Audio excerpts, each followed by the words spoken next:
اعوذ باللہ من الشیطان الرجیم بسم اللہ الرحمن الرحیم تعارف قرآن قرآن یا قرآن مجید عربی میں القرآن الکریم عالم انسانیت کی عظیم ترین کتاب ہے جو اللہ کا کلام ہے اور عربی زبان میں تقریباً 23 برس کے عرصے میں آخری نبی حضرت محمد صلی اللہ علیہ وآلہ وسلم پر نازل ہوئی۔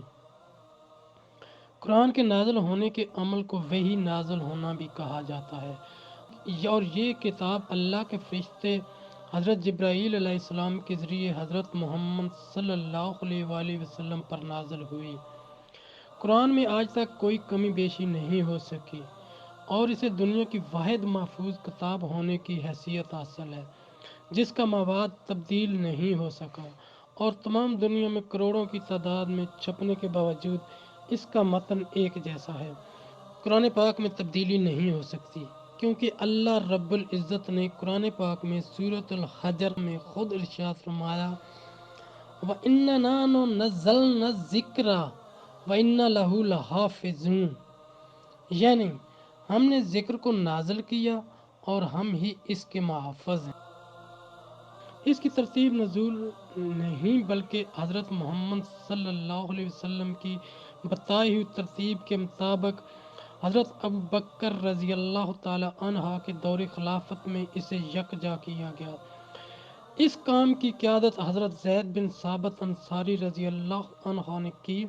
قرآن کا سب سے پہلا ترجمہ حضرت سلیمان فارسی نے کیا۔ یہ سورہ فاتحہ کا عربی سے فارسی میں ترجمہ تھا۔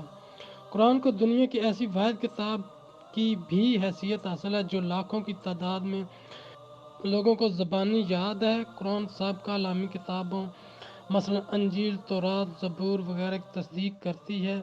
یہ الگ بات ہے کہ ان الہامی کتابوں میں بے شمار تبدیلیاں ہو چکی ہیں۔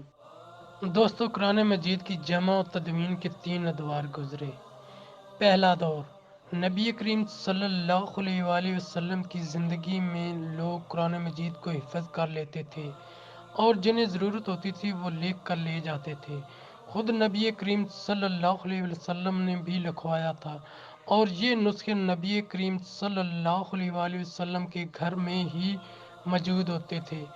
آپ صلی اللہ علیہ وآلہ وسلم کے دور میں سورتوں اور آیات کی ترتیب جس طرح نبی کریم صلی اللہ علیہ وآلہ وسلم بتاتے اس طرح صحابہ اکرام رضوان اللہ علیہم اجمعین یاد کر لیتے تھے۔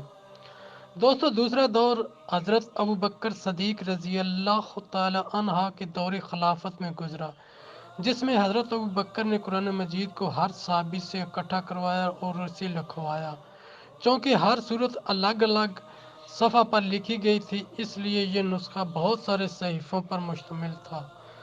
دوستو، تیسرا دور حضرت عثمان غنی رضی اللہ تعالی عنہ کے دور میں گزرا، جس میں حضرت عثمان غنی رضی اللہ تعالی عنہ نے قرآن مجید کو کتابی شکل دی۔ کیونکہ قرآن مجید میں 7 حروف پر نازل ہوا تھا اور اسی لیے اسے 7 مختلف قرأت میں پڑھا جاتا تھا، جس سے اختلافات کا خدشہ تھا۔ اس خدشہ کے پیش نظر حضرت عثمان غنی رضی اللہ تعالی عنہ نے اپنے دور میں پہلی دفعہ قرآن مجید پر نقطے اور اعراب لگوائے، اور اس عظیم کام کی نگرانی حضرت ابو الاسود دولی کو دی گئی جو انہوں نے بخوبی نبھائی۔